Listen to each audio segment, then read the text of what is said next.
Secanggih apapun teknologi yang dimiliki manusia, ya pacak. Hanya semalam saja dari Masjidil Haram ila Masjidil Aqsa summa ila Sidratul Muntaha, balik lagi ke bumi kok sampai semalam. Secanggih apapun teknologi yang dimiliki oleh manusia, tidak pacak. Itu kalau nalar logika manusia tidak akan ketemu. Tapi sebenarnya bukan tidak masuk akal, bukan. Tetapi saking kecilnya akal manusia, saking kerdilnya logika manusia, sampai tidak bisa memahami peristiwa yang sangat dahsyat seperti peristiwa Isra dan Mi'raj. Sebenarnya bukan tidak masuk akal, bukan juga tidak masuk di logika, tetapi logika kita, pikiran kita, otak kita sebagai manusia biasa ini terlalu kecil, terlalu kerdil untuk memahami peristiwa yang sangat dahsyat seperti peristiwa Isra dan Mi'raj. Tetapi kalau yang berbicara itu iman, kalau logika tidak masuk akal, pikiran kita juga tidak masuk akal. Tetapi kalau yang berbicara adalah iman, innama amruhu idza arada syai'an ayyaqula lahu. Kalau yang berbicara itu adalah iman, maka tidak ada yang tidak mungkin. Kalau Allah sudah berkehendak, maka tidak ada yang tidak mungkin.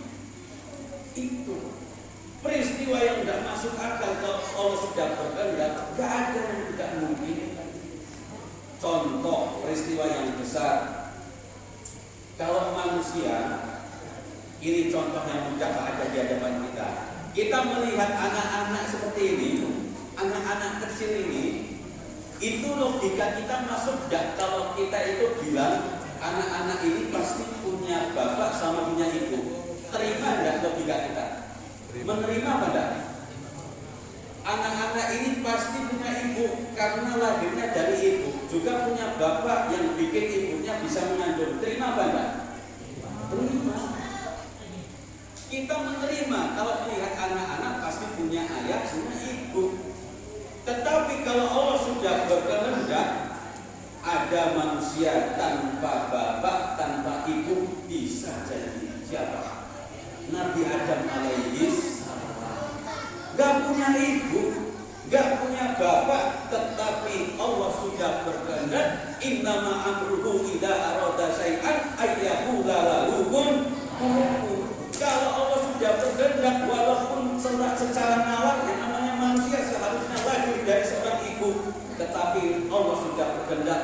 Nabi Adam tidak punya ibu, tidak ada bapaknya, tetapi ada manusianya. Nabi Adam alaihi Siti Maryam. Bapak-bapak kenal Siti Maryam? Kenal tidak Pak? Saya curiga kalau kenal ini. Kenal di mana? Jangan-jangan Maryam yang sebelah sana. Siti Maryam itu wanita yang suci, wanita yang tidak pernah tersentuh oleh laki-laki, tidak pernah disentuh oleh laki-laki, saking sucinya Maryam. Tetapi kalau Allah sudah berkehendak, walaupun tidak pernah disentuh oleh laki-laki, Maryam bisa mengandung, bahkan anak yang lahir itu adalah seorang nabi, Nabi Isa alaihi. Itu wanita tidak pernah kesentuh laki-laki, saking sucinya, tetapi bisa hamil. Itu Siti Maryam karena kehendak Allah Subhanahu wa Ta'ala. Bahkan anak yang lahir menjadi Nabi Isa alaihi salam. Tapi celakanya kalau zaman sekarang banyak wanita yang tidak mau kalah dengan Siti Maryam. Tidak punya suami, tidak mau kalah ternyata sama Siti Maryam. Siti Maryam itu tidak ada suaminya, punya anak, bahkan anaknya Nabi. Wanita zaman sekarang juga pengen saingan sama Siti Maryam. Tidak usah punya suami, yang penting punya anak. Dan berharap anaknya juga jadi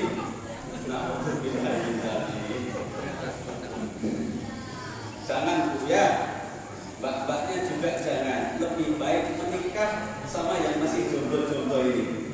Insya Allah yang hadir di sini yang jomblo itu terbukti solehnya.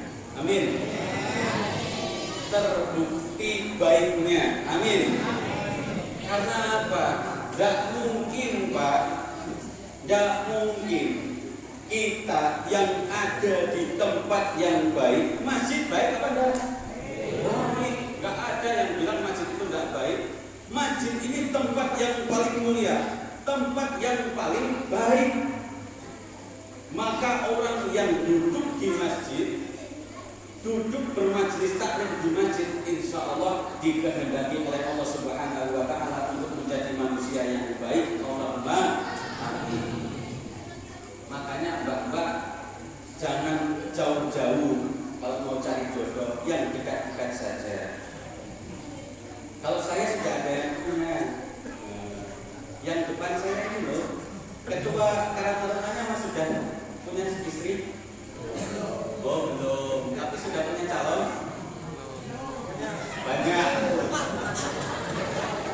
Gak bisa sembunyi mas, udah ketahuan mau bilang belum, tapi gak berani, ada yang tahu.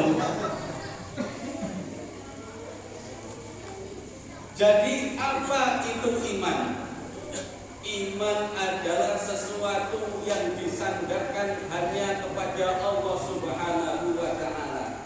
Orang yang hidupnya hanya bersandar pada Allah, dijamin hidupnya itu nyaman dan aman. Itu pasti. Orang yang mau bersandar, sandarannya, tempat sandarnya hanya Allah, bersandar kepada iman, maka kata Allah dijamin hidupnya aman dan nyaman. Contoh, saya ini duduk di kursi nyaman. Saya duduk di kursi nyaman, bisa sandar, empuk ini Pak. Kursinya empuk, bapak-bapak keras rumah apa ya? Nah, ini Pak saya duduk di pojok, bukan saya merasa tinggi terhadap ibu-ibu atau bapak-bapak yang hadir, tidak. Tetapi saya itu habis kecelakaan, kemudian kaki saya ini kalau berdiri terlalu lama itu nyeri sakit, makanya saya minta pakai kursi. Itu Pak, bukan saya minta dimuliakan, tidak. Itu penyebabnya Pak. Kan nggak lucu Pak, ketika saya sudah nyeri, sudah dulu ya saya nyeri, udah assalamualaikum. Itu nggak lucu nanti kalau gitu. Mending saya nyaman seperti ini, tetapi tidak merasa ingin dimuliakan duduk di kursi. Karena saya tidak lama ini, belum lama kecelakaan sepeda motor, kaki agak ada masalah, maka kalau berdiri terlalu lama agak sakit. Itu Pak penyebabnya. Makanya tadi yang berat-berat itu persis apa tadi? Saya mohon maaf nih, dan terima kasih tadi yang ini berat-berat kursinya ngambil dari mana? Udah izin kali ini. Takutnya belum izin juga.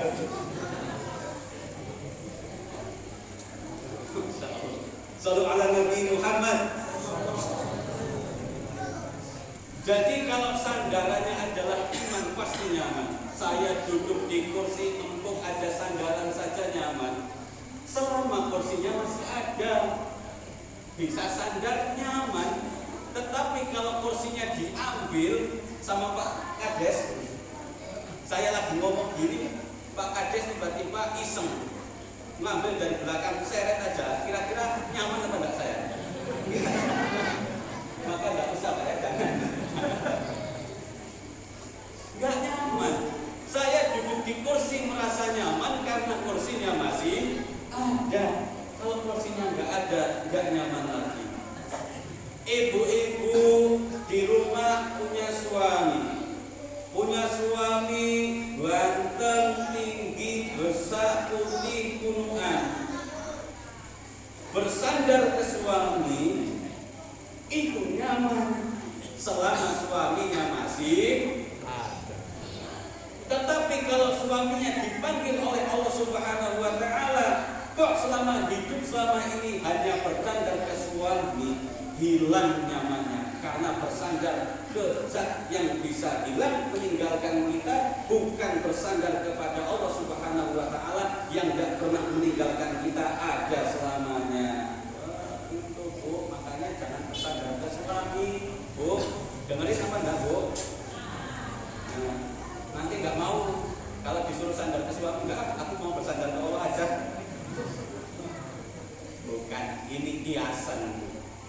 kiasan keyakinan kita, bukan secara fisik. Keyakinan kita kalau ada masalah bersandarnya ke siapa? Ke Allah. Allah melalui wasilah siapa? Di rumah ada suami, ya dengarkan suami, taati suami, bukan terus melangkahi suami. Karena ridho seorang istri di bawah ridhonya seorang suami. Ridho seorang suami bukan di bawah ridho istri. Ini kadang kebalik, istri marah suami.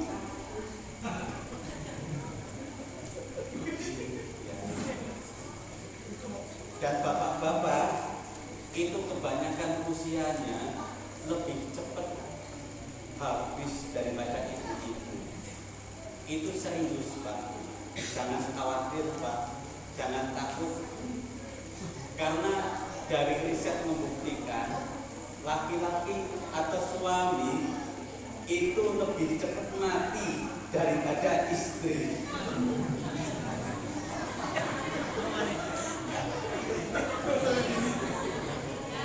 Karena setiap hari harus menanggung derita yang luar biasa, harus mengakui kesalahan walaupun tidak pernah salah, harus diem saat istri marah. Kalau balik marah dikira kasar, kalau nasihatin dikira tidak penyabar, tidak sayang. Wah, pokoknya berat jadi suami. Makanya ibu-ibu jangan jadi suami. Berat tuh. Berat. Yang belum jadi suami mudah-mudahan nanti menjadi suami yang sabar. Amin Allahumma. Yang sudah jadi suami jangan minta kawin lagi. Bu, ini ada cerita Bu, dan ini nyata. Suami itu bisa sukses. Ini serius dalam rumah tangga, dalam kita. Suami itu bisa sukses itu bukan hanya karena kerja keras seorang suami saja.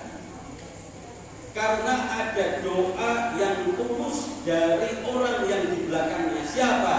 Istri.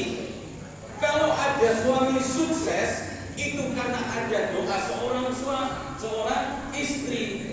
Makanya kalau ada suami kok belum sukses, cepat-cepat ganti istri. Oh, udah sukses sudah 20 tahun. Cepat-cepat ganti.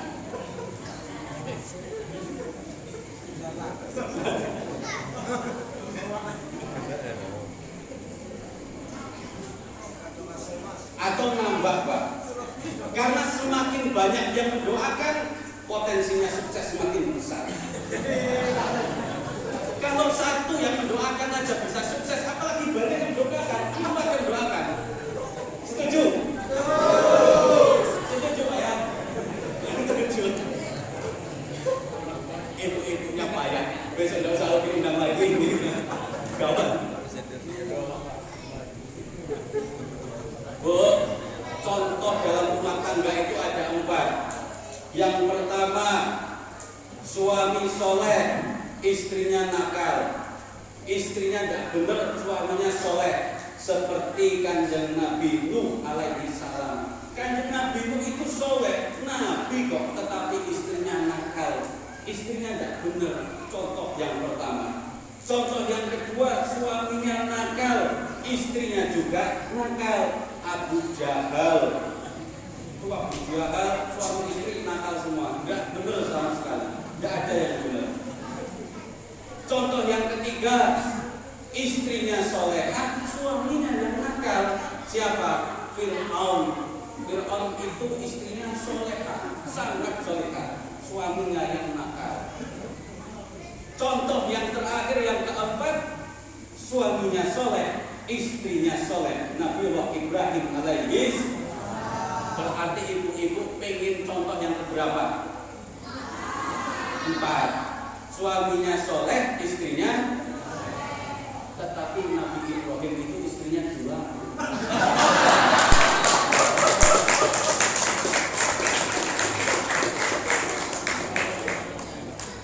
Kan ibu-ibu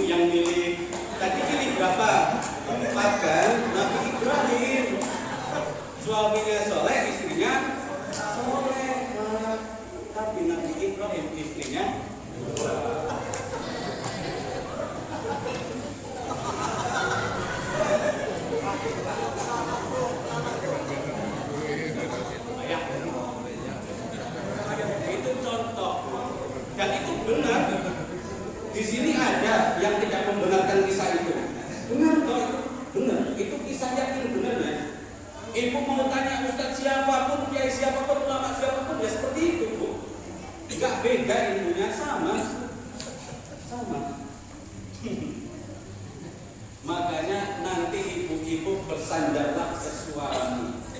Kalau suaminya itu diridhoi oleh Allah karena keimanan, insya Allah rumah tangganya aman. Amin Allahumma amin ya rabbal alamin. Ini sampai jam berapa saya ngomong? Terserah. Bapak enak, cuman diem, saya ngomong. Udah ngantuk belum, Bu? Belum. Tapi saya udah ngantuk. Lanjut apa lanjut? Hikmah yang pertama yang bisa kita ambil dari peristiwa Isra Mi'raj adalah masalah keimanan. Iman enggak? Percaya enggak? Kalau logika kita ini enggak pacak menerima, akal kita ini enggak mampu menjangkau, iman enggak hati kita. Percaya apa enggak hati kita? Itu hikmah yang pertama. Karena dulu Kanjeng Nabi Muhammad SAW setelah turun Mi'raj menerima perintah untuk melaksanakan sholat disampaikan kepada kaumnya, itu sampai di bumi itu dalam kitab diterangkan bingung, Pak, kebingungan. Bingung. Apa benar ini peristiwa sebenarnya? Bingung Kanjeng Nabi. Kemudian orang yang pertama tanya saat Rasulullah sedang kebingungan seperti ini siapa? Abu Jahal, Pak. Abu Jahal itu menjadi manusia yang pertama tanya sama Rasul, Muhammad, ngopo kamu ini bingung? Kok kebingungan sak bingungan itu? Kenapa? Ini yang tanya Abu Jahal. Di sini ada yang namanya Abu. Tapi mudah-mudahan nggak terusin jahalnya. Abu siapa? Abu Latif, Abu siapa? Tapi jangan Abu Gosok sama Abu Jahal.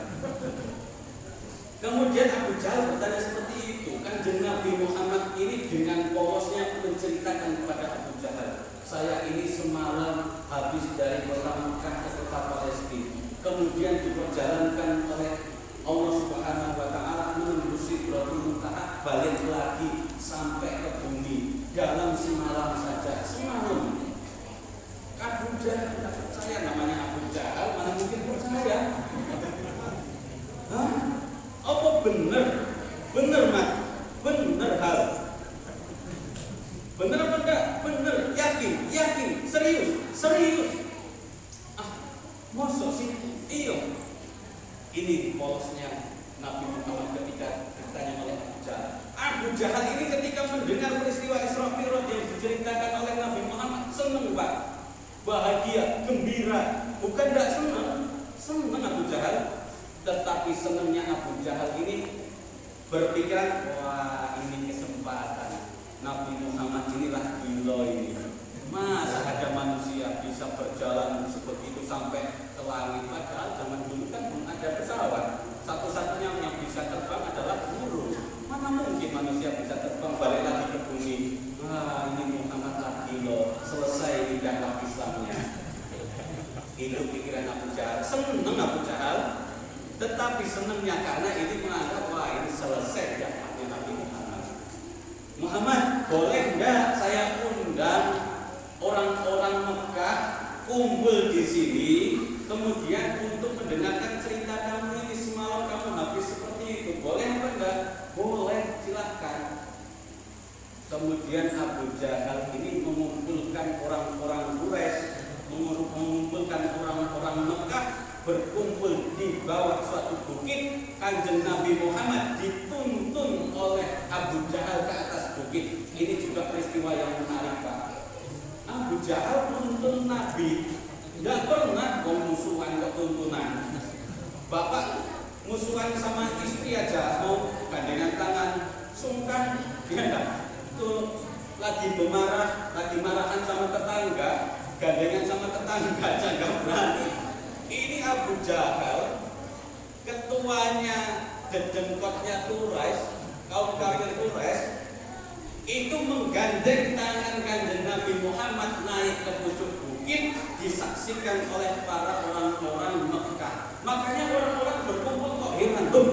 Itu pada Abu Jahal menggandeng Muhammad naik ke pucuk bukit nak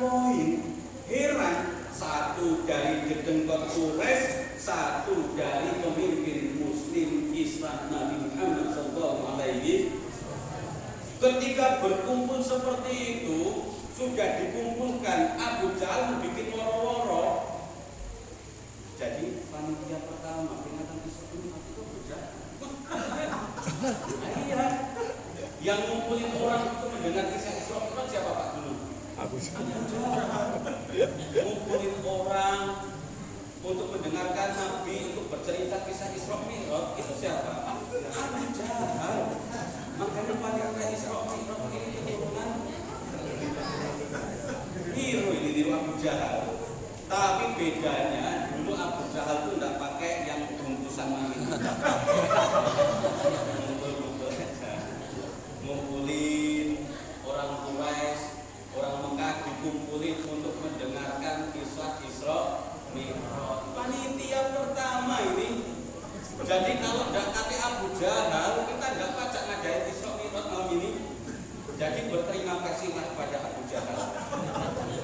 Berkat kebaikan Abu Jahal mau mengumpulkan jamaah kota Mekah tanpa jeruk, tanpa salah, tanpa apel, itu mau kumpul mendengarkan Isra Mi'raj. Itu Abu Jahal. Perjuangan yang luar biasa Abu Jahal ini. Tepuk tangan untuk Abu Jahal. Kalau mau tepuk tangan untuk Abu Jahal gitu.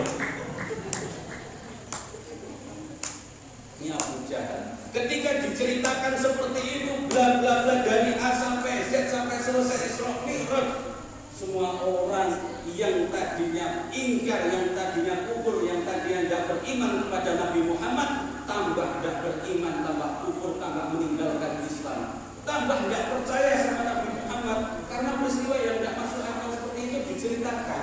Oh mosok, nggak mungkin.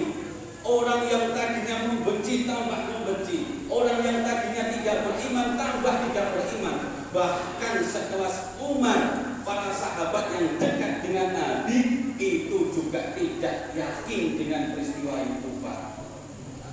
Sekelas Umar, sekelas Utsman, sekelas Ali bin Abi Thalib mendengar peristiwa Isra Mi'raj itu jadi ragu, nggak yakin, nggak percaya. Apalagi potongan-potongan kayak kita. Kalau hidup di zaman Nabi pasti kita juga ikut Abu Jahal. Gak mungkin percaya juga. Kita percayakan sekarang, iya enggak? Tapi kalau dulu dikumpulin sama Abu Jahal juga ikut Abu Jahal. Orang sekelas Umar, sekelas Utsman, sekelas Ali bin Abi Thalib, sahabat terdekat kanjeng Nabi saja ragu ketika Nabi bercerita tentang peristiwa Isra Mi'raj. Apalagi potongan-potongan kayak saya, bapak-bapak, ibu-ibu, anak paling ikut Abu Jahal. Udah yakin itu. Hanya ada satu kata Abu Jahal. Ini orang Mekah sudah mulai meninggalkan Muhammad. Ini sahabat-sahabat yang beriman, yang yakin sama Muhammad sudah mulai ragu sama Muhammad, menganggap Nabi Muhammad sudah enggak waras lagi, sudah enggak beres lagi dakwah Islamnya. Sahabat-sahabat Nabi menjadi ragu, yang tadinya ragu menjadi tambah ragu, yang tadinya kufur semakin meninggalkan, yang tadinya membenci semakin benci terhadap Nabi Muhammad SAW. Tinggal ada satu orang yang belum ditemui oleh Abu Jahal. Siapa? Abu Bakar bin Abu Quhafah. Sahabat Nabi satu ini belum ditemui oleh Abu Jahal. Abu Bakar bin Abu Quhafah saat itu berada di ladangnya. Bukan nakok ya, tidak nakok ya. Abu Bakar tidak nakok. Apa Pak? Tangan paling. Kirain Pak Aceh juga pernah lihat Abu Bakar nakok. Abu Bakar sedang ada di kebunnya, ditemuin sama dedengkot Quraisy, Abu Jahal wa ashabihi dan kawan-kawannya. Ditemuin, nggak pernah juga Abu Jahal itu nyamperin Abu Bakar. Abu Bakar juga heran dari kejauhan. Lah, ini wong apa ini? Nggak pernah dia nyambangin aku, kok tiba-tiba sekarang kok dengan baik hati datang ke ladang. Ada apa ini? Cerita Abu Jahal. Abu Bakar, oi. Iya, itu Pak. Percaya sama saya. Oi. Abu Bakar, oi. Apa? Pernah dengar belum? Dengar apa belum? Dengar apa? Dengar cerita. Cerita apa? Cerita Muhammad. Kenapa Muhammad? Kata Muhammad, itu semalam dia habis melakukan perjalanan dari Mekah ke Palestina, kemudian naik ke langit ketemu sama Allah, balik lagi semalaman. Nggak masuk akal kan? Percaya nggak kamu? Itu yang cerita siapa ke kamu? Muhammad. Benar yang cerita Muhammad? Iya. Kalau yang cerita Muhammad, maka itu benar. Itu saya yakini dengan 100%. Bahkan kalau di hadapan saya, kata Abu Bakar, kalau di hadapan saya ini ada tembok warnanya hitam, kemudian Nabi Muhammad SAW mengatakan tembok ini warnanya putih, maka saya urungkan pandangan saya akan mengatakan itu warnanya putih. Saking yakinnya Abu Bakar terhadap Nabi Muhammad SAW. Gak usah tepuk tangan.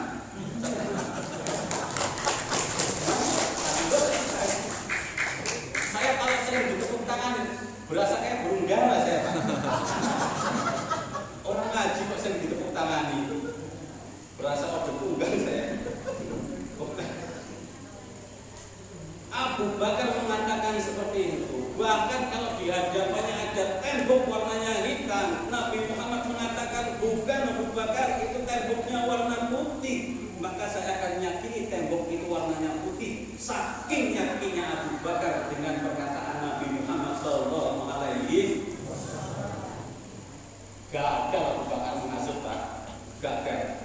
Satu-satunya orang yang gagal dihasut oleh Abu Bakar. Seluruh penduduk sudah berhasil dihasut, tapi hanya ada satu manusia yang tidak bergeming dengan keyakinannya, yaitu Abu Bakar bin Abu Quhafah. Makanya saat semuanya orang tidak yakin, semuanya orang ragu, banyak orang yang tidak beriman, ada orang yang beriman, satu-satunya yang beriman, itu gelarnya mendapatkan gelar Siddiq. Siddiq itu artinya di mana banyak orang yang tidak beriman, dia beriman dewek. Orang tidak percaya, dia percaya dewek. Orang tidak yakin, dia yakin dewek. Makanya gelar Abu Bakar adalah Abu Bakar As-Siddiq. Itu Pak sejarah dari gelar Abu Bakar As-Siddiq. Semua orang itu tidak percaya dengan peristiwa Isra Mi'raj. Bahkan sekelas sahabat-sahabat yang lain juga ragu dengan peristiwa Isra Mi'raj. Hanya Abu Bakar bin Abu Quhafah yang yakin, tidak pernah ragu dengan peristiwa Isra Mi'raj. Makanya gelarnya adalah menjadi manusia yang paling beriman di antara orang-orang lain yang mulai ragu dengan keimanannya. Abu Bakar As-Siddiq itu luar biasa. Ini sampai jam berapa sebenarnya, Pak? Nanti kalau saya lanjut terus bubar, ini tinggal di depan satu keluar lagi, tinggal yang di depan saya ngomong kok lah kosong. Karena yang duduk di sini itu kan enak, yang duduk ini enak, Pak.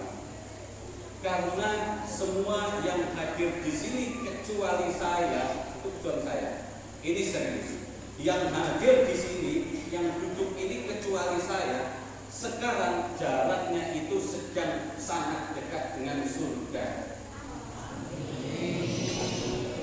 Ini serius, tidak bohong. Yang duduk di sini kecuali saya, jaraknya sangat dekat dengan surga. Pengen masuk surga pada? Syaratnya cuma satu, mati. Jadi rencana kapan masuk surga, Pak? Ibu-ibu mau cepat masuk surga pada? Tadi katanya amin, dekat dengan surga. Nah sekarang saya tanya, mau cepat masuk surga pada? Belum. Kapan kira-kira?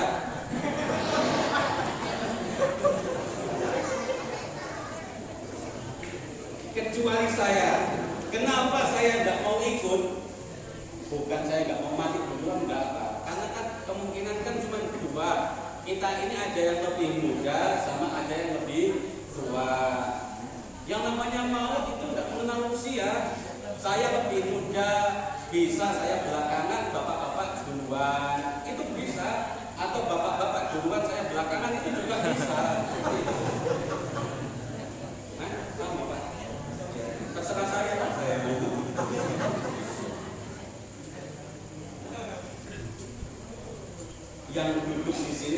menurut saya jaraknya lebih dekat dengan surga. Kenapa orang yang banyak berbicara itu menjadi orang yang paling dekat dengan neraka? Itu maksudnya ke situ, Pak, jangan situ dan itu saya doakan mati enggak. Tapi ibu-ibu, bapak-bapak itu dari tadi mendengarkan apa ngomong? Mendengarkan ibu dari tadi udah nasihat tidak? Kalau banyak ngomong, kalau banyak ngomong resikonya dekat dengan neraka. Orang yang banyak ngomong itu resikonya dekat dengan neraka. Orang yang banyak mendengarkan, apalagi mendengar kajian, itu sangat dekat dengan jaraknya dengan surga. Ibu-ibu sampai rumah nggak usah banyak ngomong, nggak usah cerewet, ya tetap masuk surga.